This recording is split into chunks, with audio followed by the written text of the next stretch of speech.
that, Full of vodka, thank you. you know, we used when we were developing Drawing Blood, and, you know, Ben is the main artist on it, but I was like, Kevin, you gotta draw something. You can't have a Kevin Eastman comic where you don't draw anything. So we decided that Kevin would draw flashbacks, Ben would draw objective reality, and Troy Little would draw the hallucinations. Interestingly, The Last Ronin also uses 3 artists. So who's read The Last Ronin comparatively Yeah, to Drawing right. Blood? A lot of crossover there. Well, you know, as David and I talked about what we want, how do we want the series to unfold, it really did make sense that, because I'm the only guy left on the planet with the dual shade, which is the original paper toning system that we used in the Ninja Turtles back in the day. You wear a mask when you're using that stuff, right? No, it doesn't smell. How else would he hallucinate? Yeah. No, Steve Levine came to the studio when I was using some of it, and he's like, "Oh, that stuff's toxic. I love it." Steve's gotta stop drinking it, man. So the thing was, it just made the most sense because we really, you know, one of the components that I built out in my original concept was, you know, that he would have flashbacks. So you want to see sort of where the character came from. And then as Dave and I worked out that story, we came up with this idea, obviously, the hallucinations, because he's sort of being really tormented. And then David came up with the idea that the characters actually haunt him and torment him even more. In person. And so we went to Troy Little, who was just a fantastic artist, with Fear and Loathing in Las Vegas and so many other. And Rick and Morty. The only Rick and Morty. Rick and Morty Dungeons and Dragons is Troy Little. the only Eisner Award winner on the team. That is true. The only one that won award. Yeah. But with Ben as the names for these artists. So yeah, it made a lot of sense to have me do sort of the specific, use the dual shade and bring that out.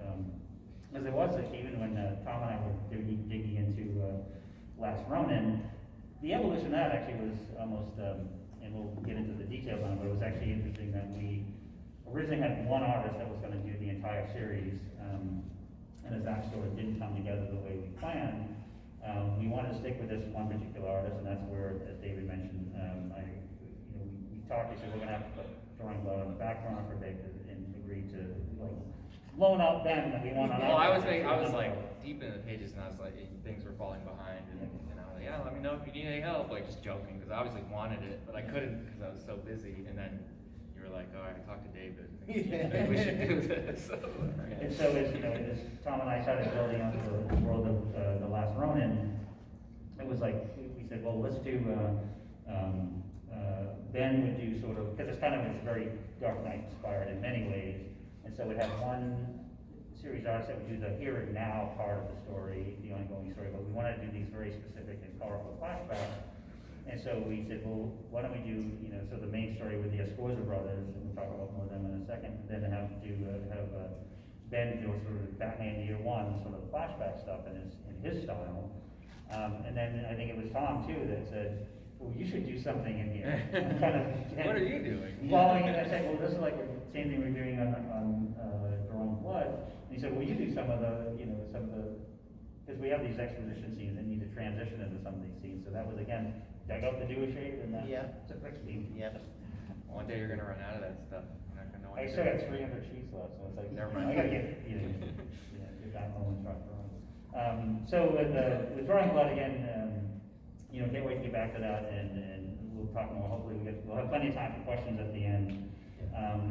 And I was a Turtles fan, but I wasn't really involved with any of that development. We had other editors that were going to handle that. So I was kind of just like a cheerleader in the room whenever we were having meetings about it.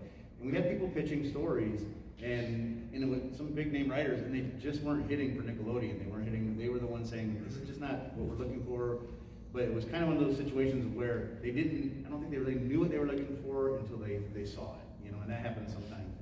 And so I was just kind of like I said, in the background, watching things unfold. And then one day, Ted Adams, who was one of the founders of IDW and was the CEO at the time, we were in this big meeting, and he said, hey, Kevin Eastman wants to come back on board and do some stuff, maybe some co-plotting, and that's a big coup for us, to have him come back to Turtles. And then they said, but he's going to need a co-writer. And Chris Ryall, who was the editor-in-chief at the time, looked at me, and he knew I do writing on other projects at IDW and some video game stuff, and he said, hey, would you want to co-write the series?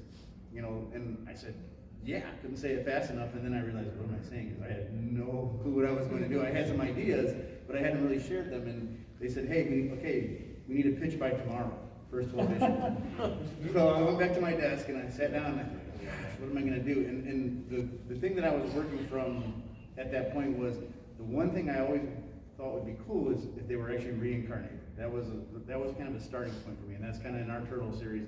The Turtles and Splinter were reincarnated from feudal Japan. So that was just the nugget of the idea. I sat down, punched some stuff out, and I knew Kevin was coming the next day to read it, and I was pretty terrified because I had never met Kevin, didn't really know a lot about Kevin. I had spent 2 or 3 years working with Gene Simmons from KISS, so I knew what superstars were like. And so I thought, okay, It's gonna be like Gene Simmons. Yeah, and I love Gene. I love Gene, but there's larger than life than there's Gene Simmons, and so it was like, what's this gonna be like, you know? And then I was also thinking, who am I to think I'm gonna be able to present an idea to the guy who created Turtles? You know, I just felt like an imposter.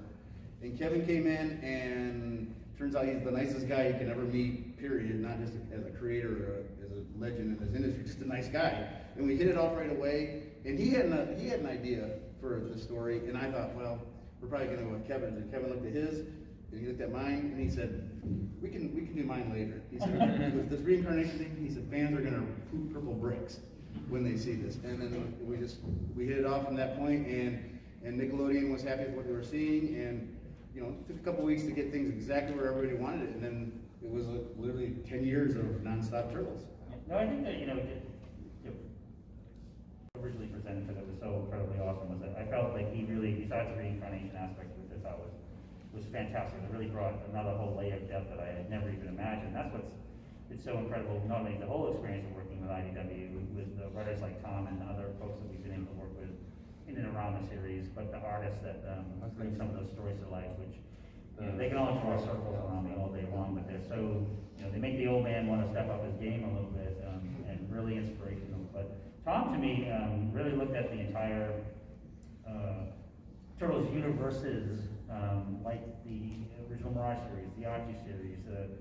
Particularly, I think you were really fond of the series that Peter did, the 2000 series. Before kids, when I liked a lot.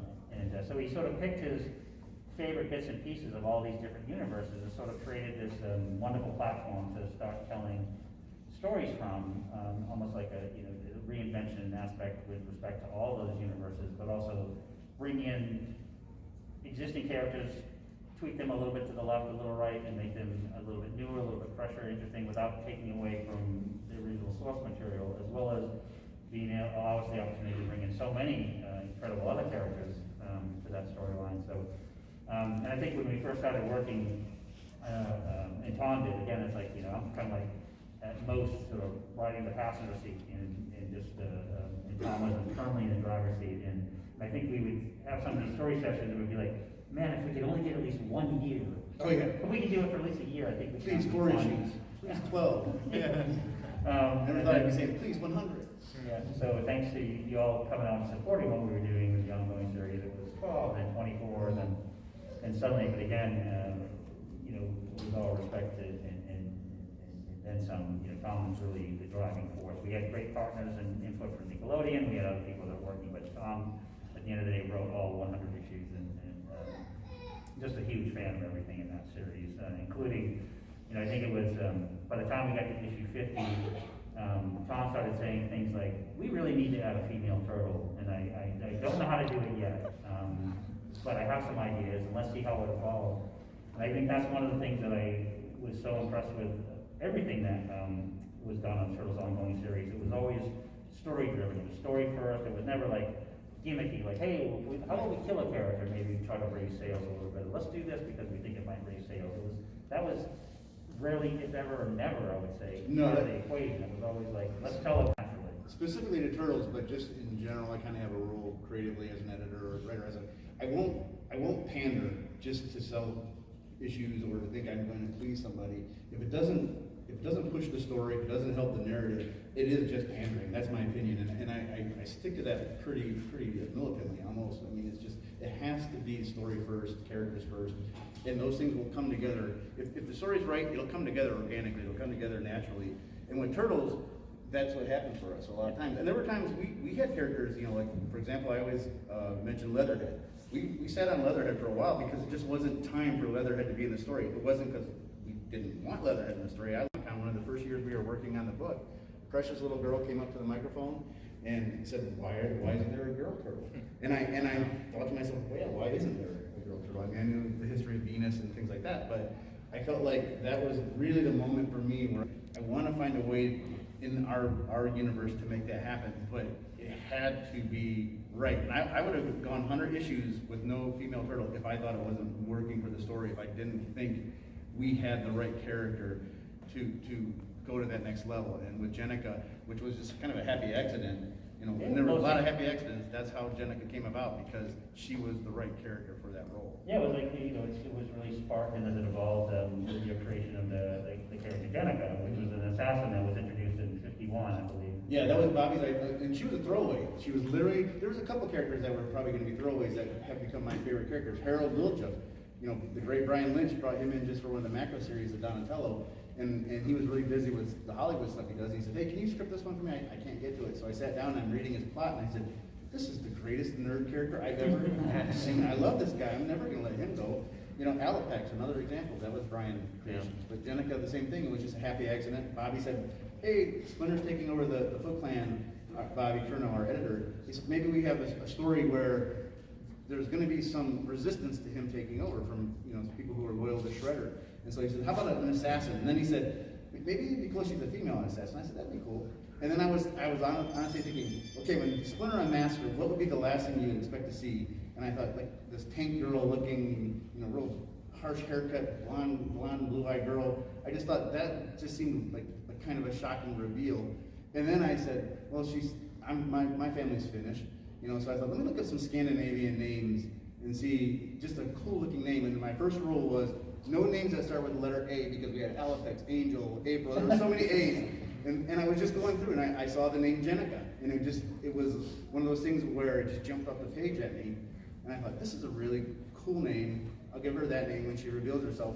And by the end of the issue, I said, I think Jenica's here to stay. Not that I knew at that moment she was going to be the female turtle.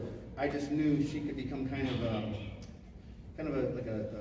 stepdaughter or a foster daughter to Master Splinter at that point. I thought there was something that we could do to, through her, kind of reveal how Splinter falls into that role as Master of the Foot Clan. Before you realized she would be the female turtle? After you know what? 51, you introduced her. When did it occur to you? Brown Rebel's origin story, and we had an ancillary series called TMNT Universe. Mm-hmm. And he wrote, this is the same thing that happened with the feudal Japan thing, and Ben just mentioned this.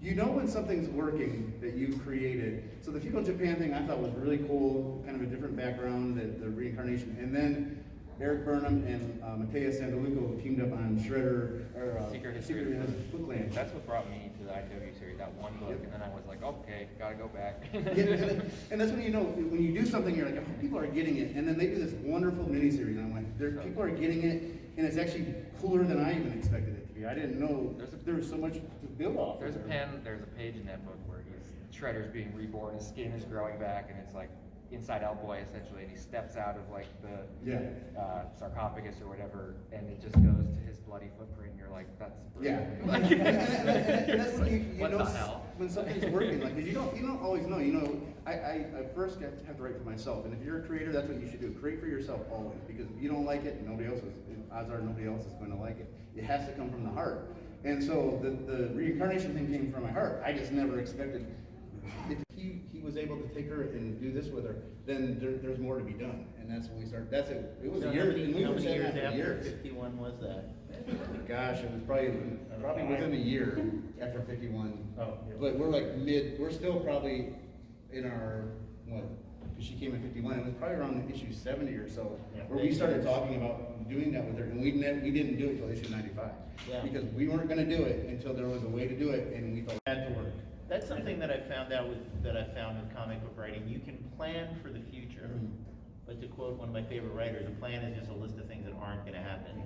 And the characters take on their own life. I mean, it's a cliche about writing, and it can sound pretty pretentious, but they do things you didn't expect. Right. And you get milestones we wanted to hit, but we never said, we will hit that at this issue. We just said, when it's time to hit that, we will. And we lucked out, like with, you know, big milestone issues, you know, like the issue 50, it's a kind of a magic number, I suppose. We were able to do on that big milestone issue what we wanted to do. But that was not, that, I always say, people want to say, oh, is there skill involved? I always say, it's just luck, you know, lucky that the characters allowed us to do that, because the characters are dictating that.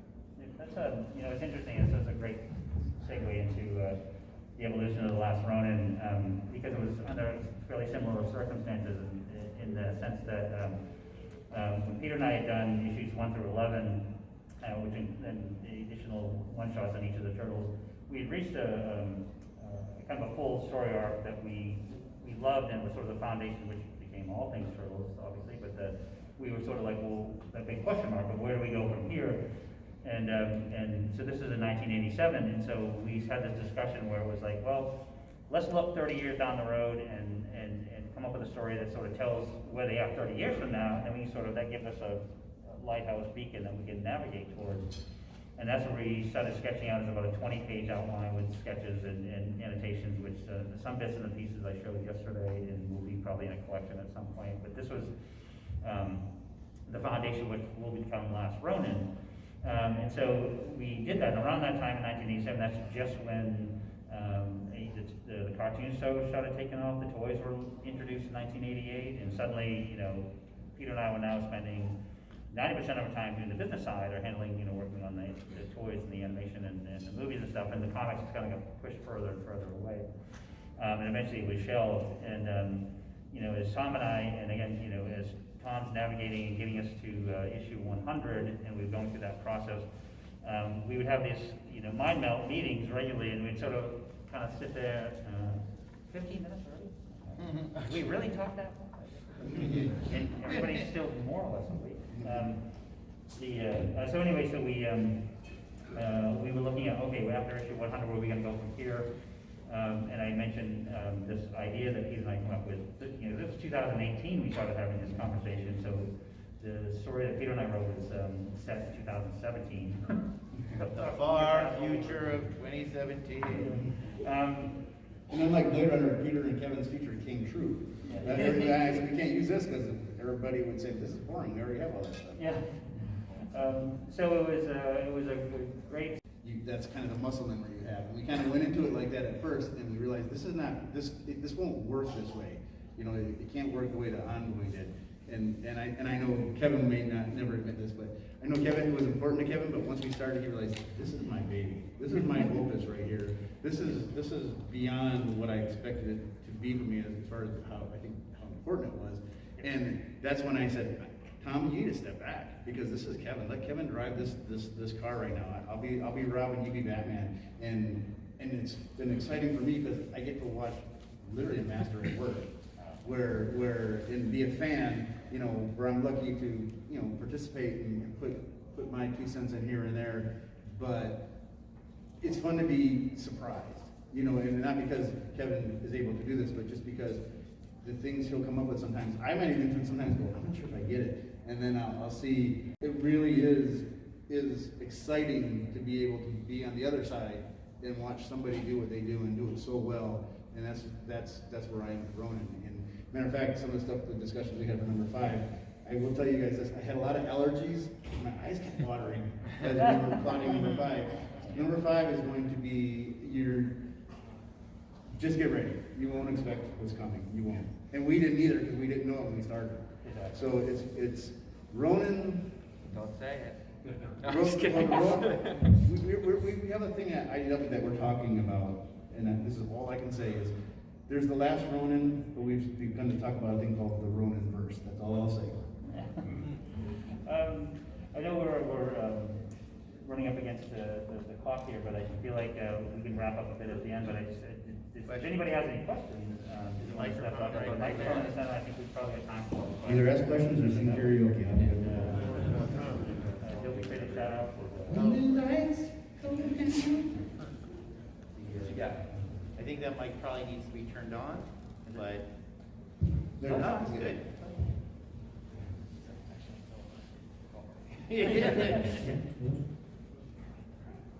This is a direction to all of you. I realized that you were practically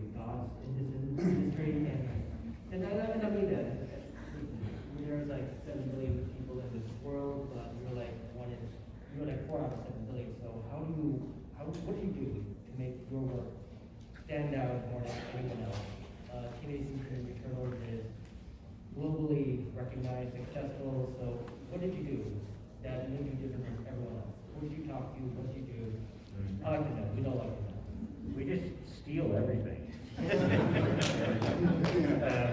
No, it's a really good question, because it's be brief, I want everybody to throw in, but it's like, it's sort of, you know what you know, and you know what you don't know, but it all comes down to, when people say, how do you do, and I go, I don't have a clue what I'm doing, most of the time. And all I can do is go what I feel. Sometimes when I'm doing layouts or I'm doing something, it's a matter of, I don't know why this feels right and why if I took a left here instead of a right or whatever, but it just feels, it sort of naturally sort of comes out. And it is sort of, you know, I come from certainly like a lot of us up here, pop culture, you know, from TV shows to movies and stuff that we've absorbed. You know, I'm going to be 60 next year, and so it's just sort of a lifetime of those things and sort of these little sparks and things that you sort of come together and you just write for yourself and hope for the best. Yep. I can do a general thing about that, which is that, as Kevin said, you're the only you there is. And you know, the world is full of people who say, I have a great idea for a movie, I have a great idea. Ideas are a dime a dozen. Anybody can have an idea. It's all in the execution of that idea, and that's the thing that is all you. It's a funny thing that Twitter taught me, of all the horrible things that Twitter will do for you. When a thing happens out in the world, there's usually a really obvious joke you can make about it, or a really obvious observation you can make about it. And the first time it happens, you make the really obvious observation, and then you see everyone else has made the same joke. And what you come to realize is there's a way to look at this thing. There's a perspective on this event or this joke or this thing that's only going to come from me. And when you figure out what that is, and that's the voice you speak with, that's the goal. Figure out what you can say about a thing and what you know about a thing and what you observe about the world and life and your feelings. That's what you can bring to anything you make, anything that comes out of your mouth. We're no more important than you. We all have our purpose. We all have a reason for being here. This happens to be mine, but you know, I think just in general in life, focus on the good, focus on the fun, focus on the love, because there's a lot of powers that be right now that are trying to divide us, and we have way more in common than they're letting us believe, because of their little blurb headlines and all that crap that you see on TV and internet, Twitter especially. You are important, but once you realize that, then just pursue what's important to you, but do it from the heart. Like I said, it has to come from the heart. If things don't come from the heart, and that's just personal relationships, professional, whatever, what's the point? It won't get done. Be you. Just be you, and because you know, I'll go from here. I'm on a panel talking to all you guys. I have laundry to do tonight. You know what I mean? So it's like I'm no different than anybody in here. I just happen to have this job, but I've done a lot of other things before this. You know, I was in the Marines. You just find your purpose and pursue that, and don't worry about everybody else. Yeah. Because there's always going to be haters. There's always going to be the naysayers. Who cares? Grow some thick skin and say whatever. I'm living my life, not yours. And that's led me here. I know that's what's led me here. Thank you so much. Thank you.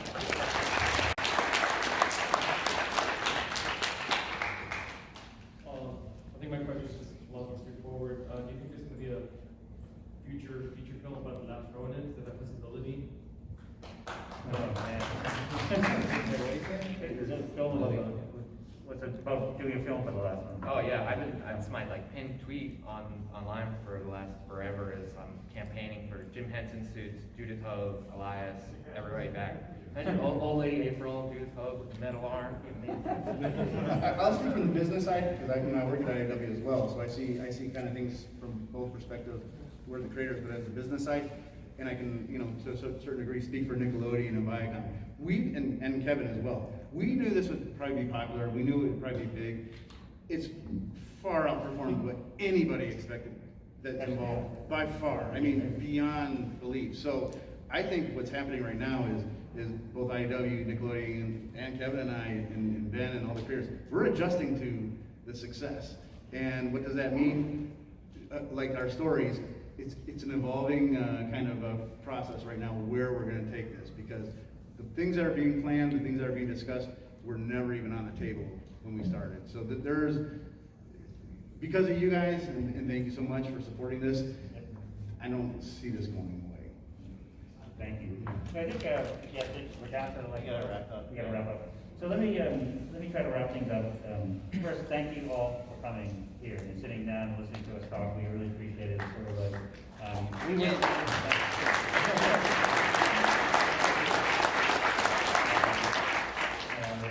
we wouldn't be here if you weren't there. We appreciate you standing in line for our signings, the love and support you've given us over the years, whether it's the Kickstarters or the just standing in a line. Because I tell people I wouldn't stand in line to see me, and I love you guys too. But we really do appreciate you so much. Especially, and it's great to be back at this at a Comic-Con again. So here's where we're at with all things KSI, all things Turtles, and Drawing Blood. So Tom and I are working on the 5th issue right now. We're running a touch behind because we're putting everything into it. We appreciate you waiting for this. We've been late on almost every single issue since issue 2. But trust me when you see It's not broken, don't fix it, right? So Yes. it's just getting late. Yeah. It can only be late once, but it could suck forever. So. Exactly. Very well said. We're You can only making be it late not once. suck. You can only, So we're working hard on that. Ben is, he's got a couple pages that he's doing for Last Ronin, and he's diving, and he's actually been back at work, if you've seen in his posts and his tweets and Instagram and stuff. He's back hard at work on Drawing Blood, and we can't wait to wrap up this next segment, because it really, it feels like, in my opinion, it's like it's the Empire Strikes Back part of the Star Wars original trilogy, because this middle part is so critical to what's then going to happen. And so we're hard at work on that. I can't wait to. I've got a couple of my pages I'm doing for all of that. Then going to David, I just want to say one of the things that as we touched on this evolution of ideas and things like that, is that I might have had the idea for On the Shoulders of Giants, which became Drawing Blood. When we mind-melded it together, it was our story, but all those scripts are David's, and he really has the voice and the imagination, and he brought that universe to life. It's just, I cried over some of those. I cry all. Very much, we love it, but the scripts are beautiful. Thank you. All you do is unreal. We look forward to completing the first 12 issues, and then David and I are going to do some other projects together. Tom and I are going to be doing lots of fun stuff together, but again, this really comes back to the very central thing, is that we couldn't do anything we do without you guys. And so again, we appreciate you coming, we appreciate you hanging out. With everyone behind. Yes. I want to say this too. You guys want to take a photo? For all Turtle fans. I was going to say quickly, so we're back signing at 4 o'clock, and we'll be signing for the rest of the day. Some of the guys are going to be in our booth, so if we did get a question or you need something, Yeah, or just come don't- talk to us. Come by the booth, say hi. 2436. 24-36. 24-36. The other 24, 20 sorry. is 2022, I do want to say this because I feel like I should. It will be the biggest year for Turtles at IDW in the history of Turtles at IDW. There's so much stuff coming. Get ready. It's a massive.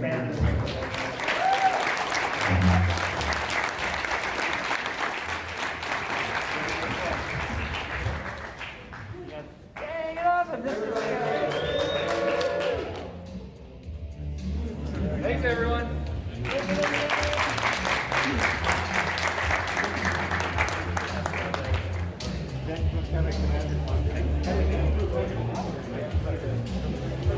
Oh, he got it. I love he got it.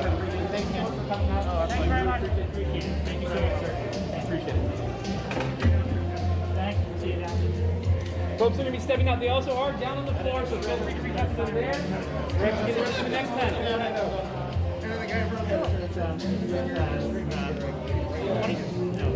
They're 30. You're going to be heading outside and getting ready for the next panel.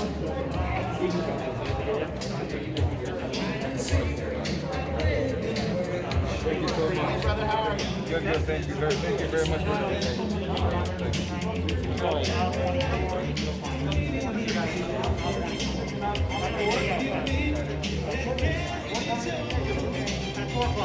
Thank you very much, brother.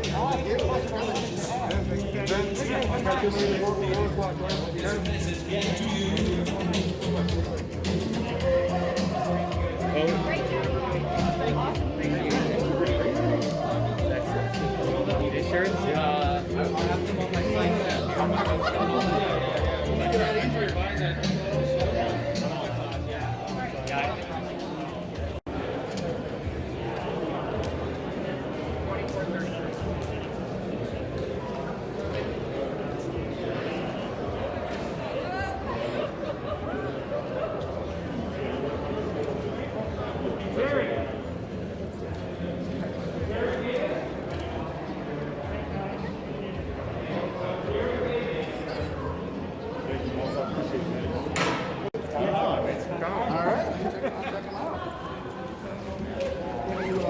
Did you find food? Are you guys required to wear your mask? Yeah. Nice to meet you. Stop here. All we need a publisher. So we're That's the thing is, when you get it out in front of people, that's how I did it. I did my first, just like that. Self-published it, paid for my tax returns, paid for printing, and that's what got me in, and I done it.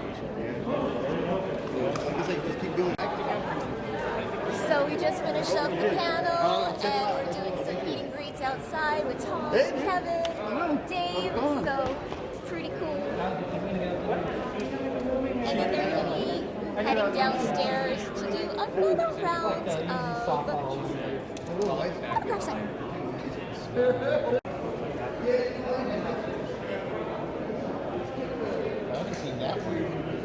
That's new.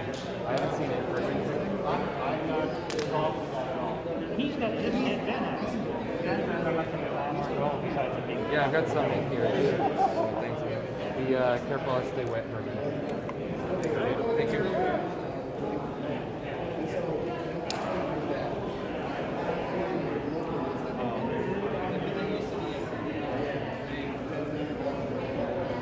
Making up like 2 years worth of B-roll. That's awesome. Thank you. Yeah, I'm glad you got it. Thank you. Before I ask you, my friend and I are big fans of TMNT. Kevin Eastman right here. All right, Kevin. Here's the question. My friend and I are making TMNT inspired to like the others, like So that design, kind of sinking. You play, you win, you got a match. You play, you have to go. Did you find food? What's that? Did you find food? Sorry? Food. Did you find it? No, they're going to find some food for the booth, but I'm going to go back to, I got to meet Courtney for another thing. Gotcha. I actually don't know where I am. Hey, how are you? See you? Everything all right? you guys are good. You guys are doing awesome. Yeah, we met a couple times. Yeah, you guys are doing good. I'm glad you guys came out. I'm surprised that not a lot of companies just took a minute to talk to their fans. It's cool that you're here. We're so lucky we get to do this kind of stuff. It really Yeah, I is think so. just an epic blessing, honestly. Yeah, this was like the pre-Twilight Comic-Con. That's what it feels like. Like I kind of, this is like it used to be. Yeah, we've been saying like 1994. Yeah. This is like a 1994 Yep, Comic-Con. 100%. I first moved here, but it wasn't. And I said I can actually look at stuff at booths while people going. Yeah. You just look in a hockey game or something. So you guys going to walk around? Yeah. Go check some things out. We're gonna try to get a bite, and then we're gonna get back to the. I'm gonna go back to the. Yeah, I think you're going to, okay, you can bring 40 later. So we'll see you at 4? Yep, be there. Good to see you guys again. We'll see you. Enjoy the show. I know we did that like sort of walk through this morning. You could actually move through the aisle. I know. I know, yeah. I can do TikTok dances. You know when I came to my first round of at the convention Subway, All right, folks, that's a wrap. We hope you guys enjoyed the show, and hope to see you guys next year. Cowabunga! Yay!